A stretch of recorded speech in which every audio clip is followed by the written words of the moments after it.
Cool, so we're gonna talk about some privacy and listen to some tunes. Okay, privacy and tunes. Where shall we begin? Tell me a little bit about how you think about privacy and blockchain, and as that segues into the project that you're working on, and things that you're dedicating your hands to. We'd love to hear all about that. To talk about privacy, we first have to talk about the emergent property of cyberpunk metaphysics, that information wants to be free. It has this innate desire to be free. I mean, there are some people who I think don't really believe that, and that's okay. But what I'm trying to hone in on in bringing this up is the idea that working on privacy is somehow in defiance of that law of internet metaphysics. I think that at first blush it might seem that way because, well, why are you keeping something private? It wants to be open, it wants to be read and seen.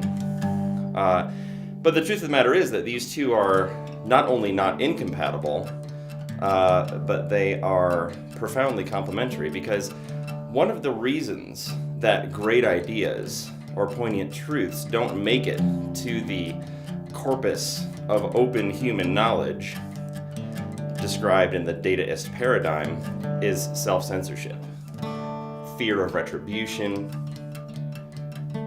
even fear of embarrassment in some cases, but certainly whatever the reason is, we know that people refrain from espousing good ideas on the basis alone that those good ideas will cause them to have to put up their defenses.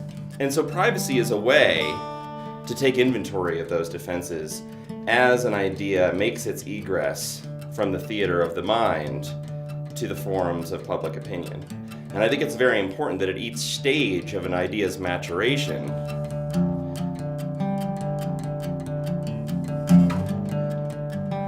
there be elegant tooling to control the time, place, and manner of the authenticity and the authority of that maturation.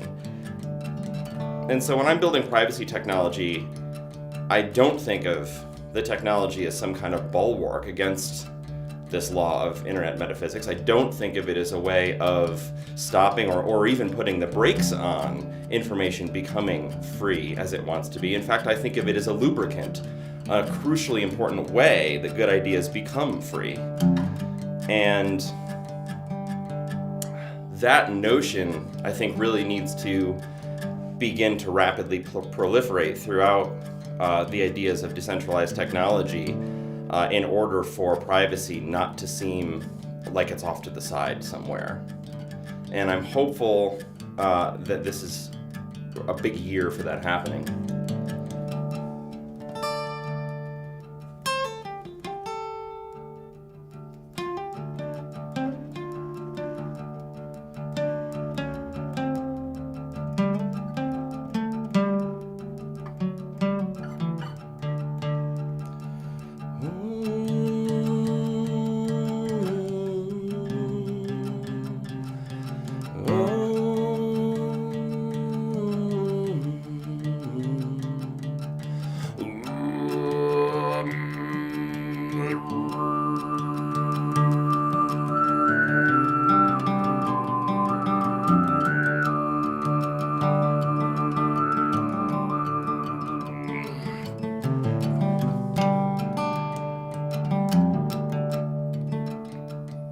Any other questions?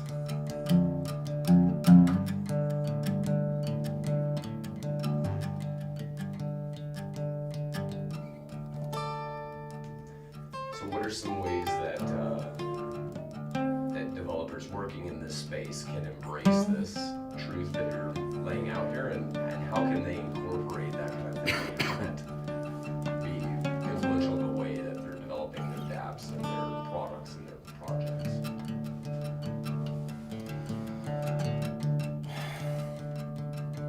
Developers need to consider, as they're working with powerful cryptology, how the metaphor in their code bases and in their user interfaces lays over the cryptographic primitive that they're using. So for example,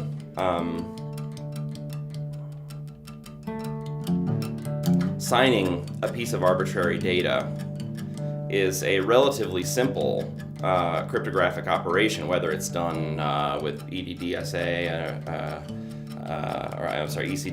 or EDD 25519, or whether it's done with sort of even though they're older, starting to feel more futuristic post-quantum type signatures. These are all conceptually quite simple. You're asking a human or a machine to add authenticity about the provenance of a piece of data. And so, the question then is like, how do you ensure that authenticity, that the risk inherent in adhering authenticity is presented to the user in a way that makes a great deal of sense. So like with EIP 712, for example, there's still to this day ongoing controversy over whether or not we want it to be so socially normal for people to be able to sign arbitrary data with their Ethereum key pair. And to me, this is, I think that as we grow into adults, it's crucially important that we have a cryptology that respects the civic rights of adults in the context of decentralized networking. And so it's not that we would want to protect our precious children from signing a payload, under the auspice that someone might trick them into signing an expensive transaction.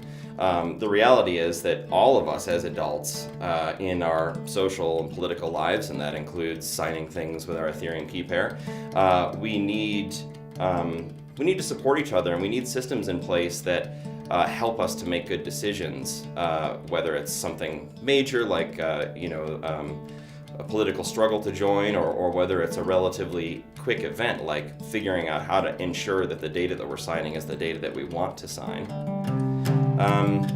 And as we look toward new and novel cryptographic primitives, I think we need to be unafraid to develop sort of radical metaphors for how those cryptographic primitives work. I think it's no secret, I really like the model of characters in the code base. We all know Alice and Bob. They've been having this perpetual conversation since sometime in the 70s, trying to protect a secret from one another. And, there are a number of other notable characters that are used in documentation. But I think that as we advance discovery and deployment of compelling cryptographic primitives, this is an interesting way, I think, is that we build characters who are metaphorically empowered by different cryptographic primitives. At NuCypher, we have our character Ursula, who can perform proxy re-encryption. This is a cryptographic primitive that is distinct from ordinary vanilla public key cryptography, and so in the metaphor inherent in our code base, we don't allow Alice or Bob to do this thing. This is a thing that only this other character Ursula can do, and it provides an interesting layer of protection. It causes the code to read almost like a screenplay, and you wouldn't forget that this character can do this other thing that these two characters can't. And I think this is especially relevant today because of the sort of organic bootstrapping that we're seeing happen. I mean, let's continue to use the proxy re-encryption. This is a primitive that's been around since like the late 90s, early 2000s. It's not terrifically new. Yeah, it's 20 years old. Why is it becoming available now? Well, a big part of the reason is that compelling cryptographic primitives were routinely being left on the shelf. Academic papers were being written, and that was the end of their life cycle. And Bitcoin did this weird, of course, chaotic redistribution of money in the world, and it suddenly made funds available to do, to get really into the exercise of midwifing cryptographic primitives. And this is a really special opportunity for our generation, I think, and a sure sign sort of the organic nature of the chaotic redistribution of funds inherent in blockchain tech. And you know, I'm not even super bullish on blockchain per se. I have no idea what the future of Bitcoin or Ether is. I would never tell anyone to invest money in them or anything like that. But I think when someone asks what's the killer feature, oh, is it just for people to buy drugs? I mean, first of all, that's a great feature, of course. But second of all, I think the real killer feature of these things right now that we need to consider in the day-to-day exercises of development is that these technologies have suddenly and seemingly with great force made funding available for research into areas and development in areas where it wasn't available 20 years ago when these papers were collecting dust. And that's a great opportunity and a great responsibility.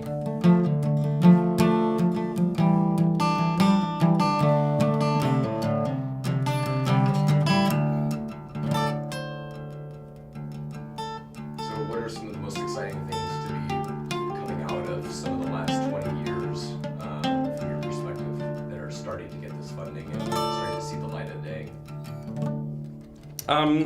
I've already talked about proxy re-encryption, so I won't go too much into that, but to me, I think proxy re-encryption is a really interesting tool. It happens to be very much on my mind right now because we are about to deploy our work lock, which will allow people to begin staking our token and performing proxy re-encryption on our network. And that is going to be a feature set for users that's never been available in the world before. But coming down the pipe not far behind are things like lattice-based cryptography and, of course, fully homomorphic encryption. And it's not obvious exactly what the overlying metaphor for these things will be, but I think the power imbued to the new emergent characters in the cryptographic narrative is definitely compelling. If I can take something from someone and not be able to have any knowledge over its contents, and yet do something useful for that person, I think unambiguously this is empowering to the very populations that have been underserved by the orthodox internet. This is certainly more empowering to individuals who lack the means to stand up a state apparatus surrounding secrecy and signals intelligence, and it may be useful for legitimate, genuine national security concerns as well. My personal hope is that national security concerns stop being the purview of the state sometime in the next 100 or 200 years. But it seems like there is something about these primitives that is distinctly empowering to underserved populations, and I think that's very exciting. Zero-knowledge proofs are, of course, another area that have that property as well. Where were zero-knowledge proofs are not new. I don't know, the metaphor of Alibaba's cave is quite old, and yet real development and real tool chains allowing people to verify a truth that they needn't actually see with their own eyes or with their own CPU. The tool chain to do that is fairly new. And so suddenly this means that, for example, it will shortly, if I understand correctly, maybe even this year, be possible to verify the authenticity and really the veracity, if we get right down to it, of every transaction on the Ethereum blockchain in its history without needing to see the Ethereum blockchain, by only seeing a relatively small zero-knowledge proof. Now, custodying the entire Ethereum blockchain requires things that well-connected people who have money and servers, it comes easy to us. It's not hard to custody the complete blockchain and to run a full node. But if you don't have the privilege of being able to engage in the custody of full node stewardship, then roll-up suddenly seems very empowering to you, doesn't it? Right? And so this is another area where I think it's pretty clear that the cryptographic primitives that have been bootstrapped by the sudden availability of funding for research that's been made available largely by the growth of Bitcoin, it seems to be empowering in very real situations to people who were insufficiently connected to have a stake not that long ago. So yeah, again, I would say proxy re-encryption, lattice-based cryptography, fully homomorphic encryption, zero-knowledge proofs, those to me are super exciting and unambiguously empowering to underserved populations. And we work on all four of those and other cryptography at NuCypher, and you know, it's a really fun daily exercise.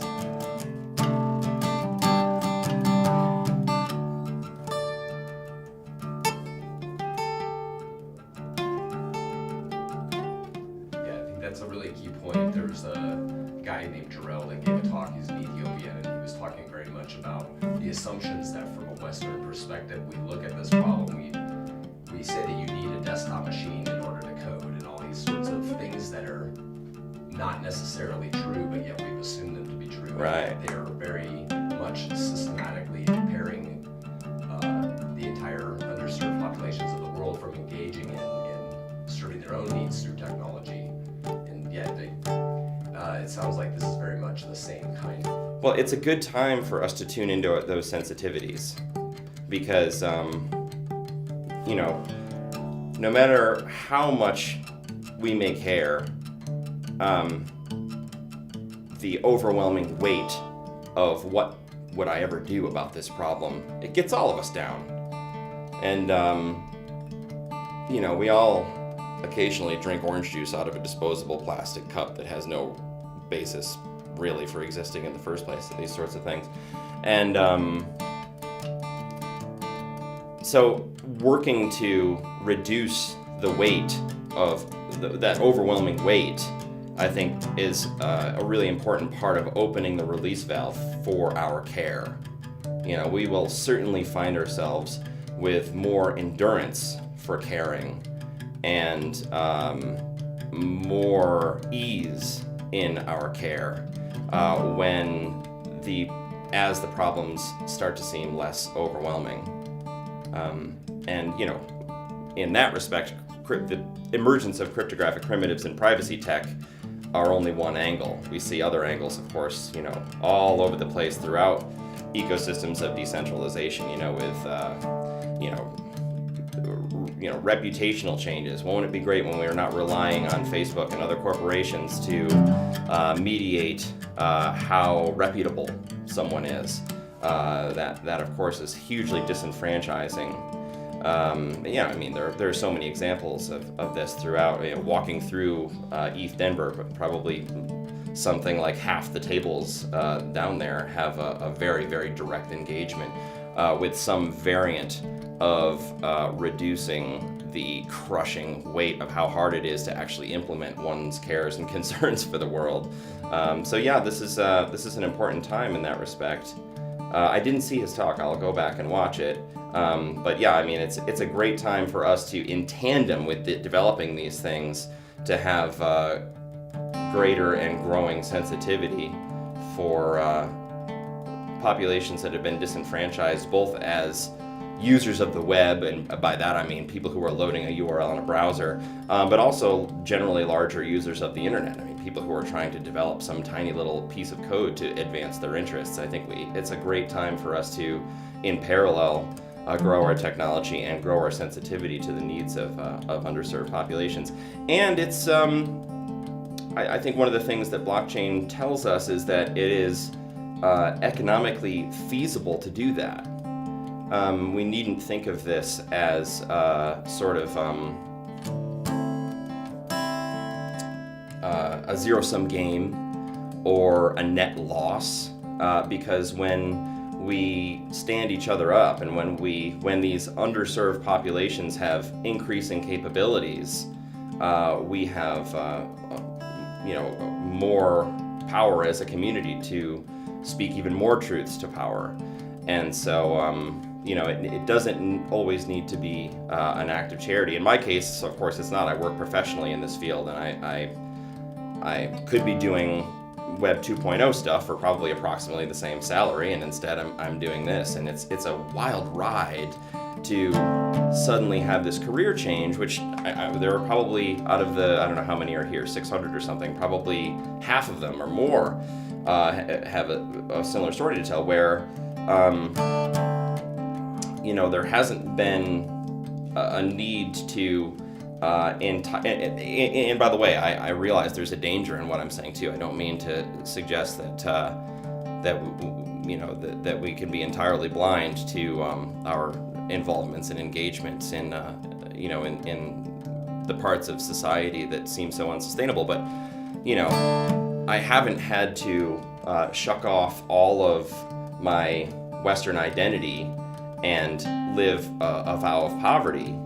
Instead, I made a relatively simple career change, and that suddenly means that the material that I'm working on is dramatically more socially and politically relevant than an otherwise similar career working in Web 2.0 was.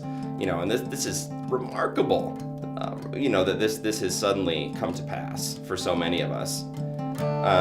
And so now it's incumbent on us, if we want to continue doing this, if we want the party to go on, what we need to do is grow our sensitivity to the reasons that others can't find their way here, and make sure we're continually inviting them in our code bases, and especially in our bootstrapping their capability to be involved despite their not having the enormous privileges that we enjoy in Western society as white people and men and all the rest.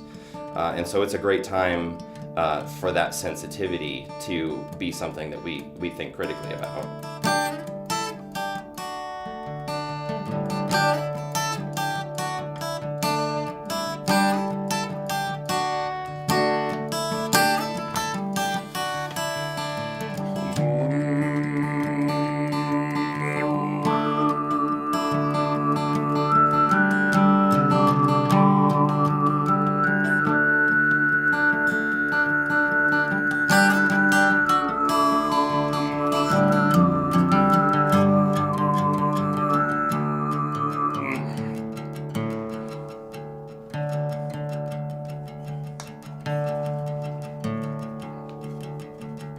One of the great things about Drop D is that you can open up your water bottle and drink water without having to stop the music.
I've been thinking lately about that kind of weird concept of like,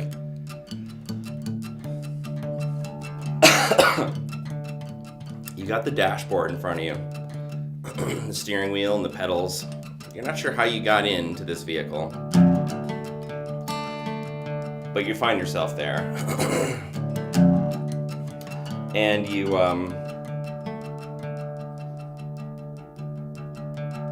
realize that you look up and there's a sign, and it says no parking. And you kind of like, rub your eyes off a little and realize it doesn't say no parking here, it says no parking now. And then you look around and realize that you haven't gotten in a car, but a time machine. And you're sort of at a time. What would a no parking sign for a time machine do? A no parking sign for a car, of course, denotes in 3 dimensions where that car is statutorily verboten. But for a time machine, you would presumably have to just continue to proceed through time. And sometimes with the emergence of the internet, I get that sense that we have arrived at this no parking now, and that the need for us to allow time to proceed through us, which also means allowing organic growth of ideas whose provenance is unclear,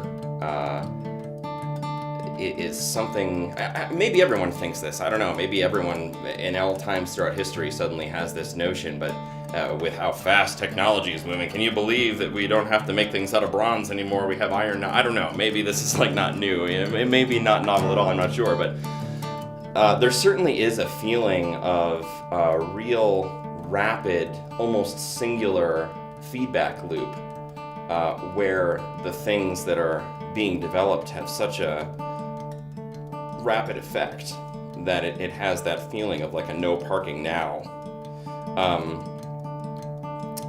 But the odd part about it is that you would presume that a no parking now sign would be like no parking here. Sometimes we'll say between 8 and whatever business hours, 8 and 5 p.m. And it kind of feels like our no parking now sign. So to invert that, a no parking now sign might have spatial constraints. Well, no parking now, but only in this continent or whatever, And I mean, I'm not an advocate of no parking necessarily, but if I were extending this metaphor, it seems like we need to ensure that others who get into their time machines. And by the way, I don't even like cars. I want to make that clear. I'm not a big car metaphor. I know cars are the metaphor for everything, but yeah, turning the key, the ignition on other people's time machines, and sort of having this synchronicity across longitudes for how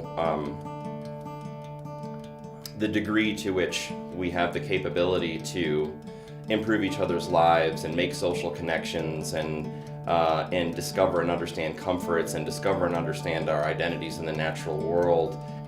We need to, I think, look for a situation where the value of 1 second is approximately 1 second of proceeding in one's time machine has approximately equal value across longitudes. And so I think that's sort of like the goal of one of the major goals of Web3.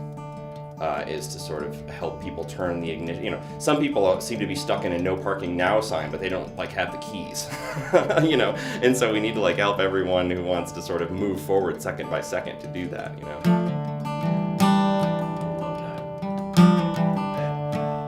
That just blew my mind. That whole story. And it's true. I think that everybody's tendency is to get comfortable at a certain point in time. Things are good. Yeah. And especially with Web 2, it's like there's this next thing and there's a resistance to moving forward because there's some pretty good things there that people are stuck in.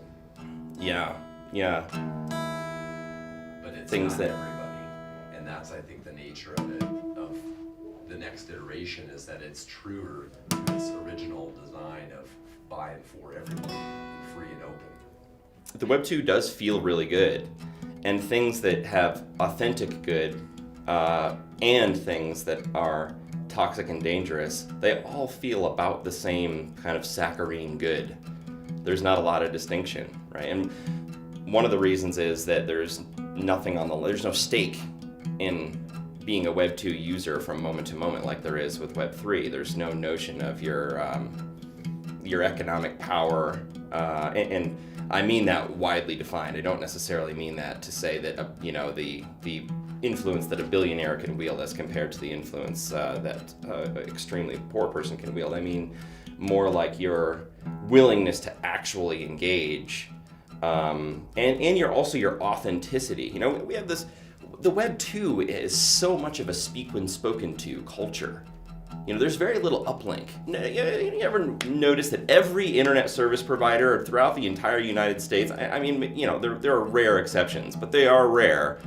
They offer a 50 megabit connection. That's 50 megabits down, right? Up 2 megabits or 5. And this betrays, I think, a very interesting model of who Web 2.0 users are. We don't expect you to have anything to say. You know what I mean? Like to feed you with propaganda. It's just such an obvious, you know what I mean? It's a very, very interesting betrayal of, I think, the actual truth about Web 2 as it is understood by the orthodox media machine. And, even though, obviously, when we talk about Web 3, we're generally talking about differences in the application layer and not in the link layer. I think there's still a value to consider how much more capability for contribution someone has as soon as you give them a stake, as soon as you give their key pair the capability to do something that is truly distinct. They're not just another user to be counted now. They're if you want engagement from the person, the one and only person who hopefully is successfully custodying this private key, then suddenly their identity and their life story are at least a little bit elevated to you. They have to be. And so, I also hope that we that this reform transcends and makes its way down into the transport layer and into the link layer and into a wholly reshaped internet where we no longer have the sense of just being sort of cast a leash from the utility pole outside, and instead we have a far more interconnected notion of how packets make their way from not only our computers, of course, but from our persons. And I think that's another thing we need to really start talking about in Web3 is going down the stack a little bit. Doing things at the application layer is great, but if we don't reform the areas in the lower layers, the upstream, downstream disparity being an easy to digest example, if we don't reform those, then I'm not sure that we have made a space as safe as maybe we think we have. Yeah, leaving some progress on the table. Yeah, right. That's a good way to put it. Yeah, leaving progress on the table.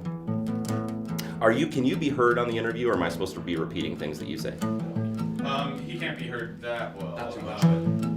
You could maybe subtitle your things or something. Yeah. Yeah, because the medium is the message. Yeah, Marshall McLuhan, I think, right? Yeah. Yep. Yeah, that's, that guy really, he said something big there with that little thing. Way Yeah. ahead of his time. Right. Way ahead of his time. But there's so much truth in all of that stuff, and when you start to see things for what they are, there's some really important things to focus on that may not be obvious at first. Yeah. When we investigate the medium, we see a lot of the ways that people think about the messages, and a lot of the messages that they just presume will be being transceived.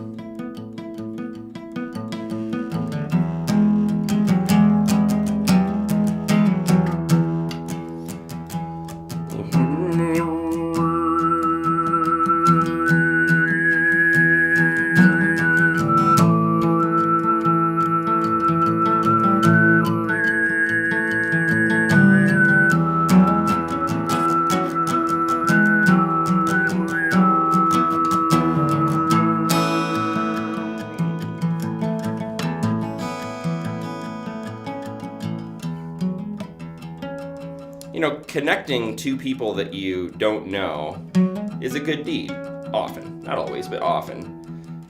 Connecting two people that you have spent some of your own mental capacity considering the ways in which they can benefit each other. And one needn't think of it, the benefit in material terms, but the ways in which they can exhibit emotional intelligence in the company of each other. These are terrifically good things to be doing. Now, we have packets flowing from one stranger to another across the wires strewn from telephone pole to telephone pole in our neighborhoods all the time in a way that's really not any different from Ma Bell.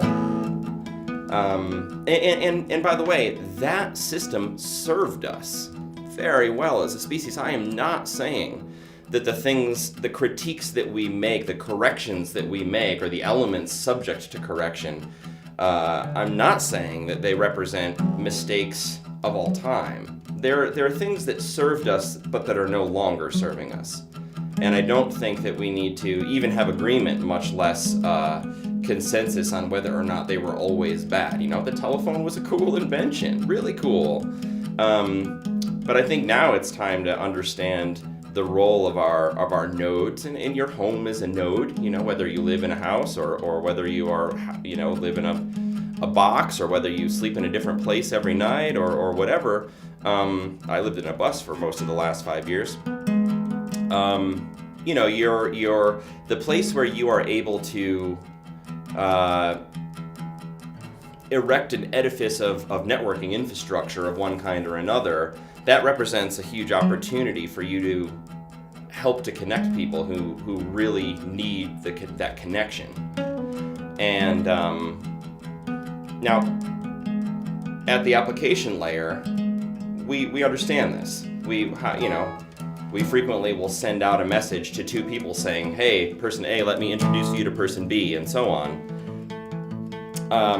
But you know, we need to consider how the incentivization paradigm of blockchain technology can motivate us to transit packets in a way that starts to render that weird model obsolete, where we no longer, you know, so that we, instead of having an all roads lead to Rome paradigm with this giant bus topology with every house going through this Byzantine, DNS, but even without DNS, just the routing infrastructure of the internet, and instead toward a model where if you are walking by my house and I happen to know you or not know you, if you're walking by my house in one way or another, you make the decision, let alone me, that a connection to another person that with whom I have a connection, and I mean literally now the capacity for radio transmission from my antenna to theirs,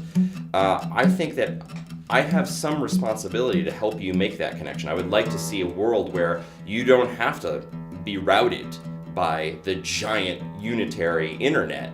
You don't have to go through my Wi-Fi, which is connected to my internet service provider, which is connected to some Byzantine conduit, probably involving, you know, state intelligence agencies and you know, corporate surveillance and all the rest, ultimately getting you to the internet service provider of the person to whom you're trying to connect. And by the way, you pay, both sides, you pay and they pay. Instead, it's not difficult to imagine a model where, oh yeah, I have a connection to that person. Let me get that message there for you. I will be your internet service provider for the next 200 milliseconds.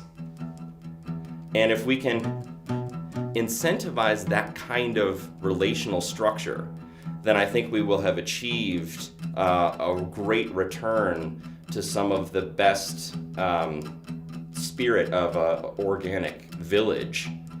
And this is definitely an opportunity to do this. If we can, you know, if we can guide this emergent stake-wielding, incentivized crypto-economic energy into making us all want to perform that action, we will have made a dramatic change to the shape and texture of the internet that, again, I think is singularly beneficial to people who are underserved by today's internet.